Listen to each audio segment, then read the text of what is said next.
उत्तराखंड के मुख्यमंत्री पुष्कर सिंह धामी इस वक्त लोगों को संबोधित कर रहे हैं। क्या कुछ कहने सुनाते हैं आपको। अपने व्यक्तिगत स्वार्थ से उठकर समाज के समग्र हित के लिए काम करता है तो असली वृद्धि और स्थायी विकास संभव हो पाता है। और कपिल मीणा जी ने बड़े विस्तार से और बहुत कम शब्दों में सहकारिता के बारे में हम सबको बताया है।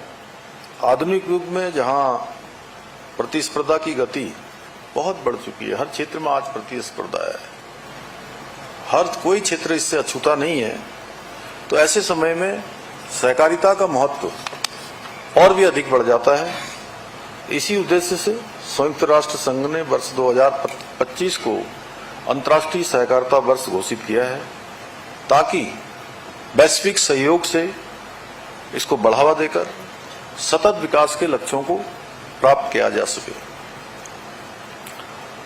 आज जब पूरा विश्व सामाजिक, आर्थिक, पर्यावरणीय संकटों से जूझ रहा है, अनेक चुनौतियों का सामना कर रहा है, तब ऐसे समय में हम सभी की जिम्मेदारी है कि हम सभी एकजुट होकर जहां चुनौतियां हैं, समस्याएं हैं, उनके समाधान के लिए भी हम सब मिलजुल कर काम करें और उनका समाधान निकालें।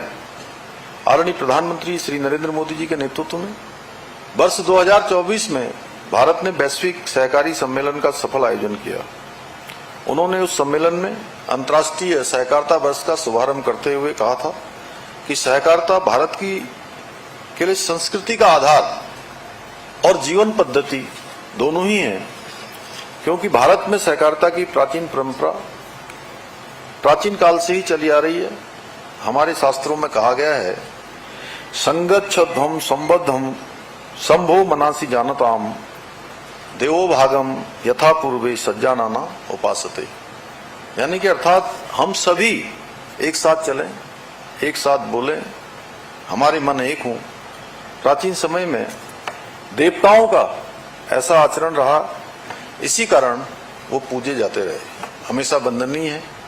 सहकारिता का मूल उद्देश्य भी स्पर्धा नहीं बल्कि सहयोग की भावना को बढ़ावा देना है। ये किसी पर उपकार करने का माध्यम नहीं है, बल्कि एक दूसरे को स्वावलंबी और सशक्त बनाने का, मजबूत बनाने का मार्ग है।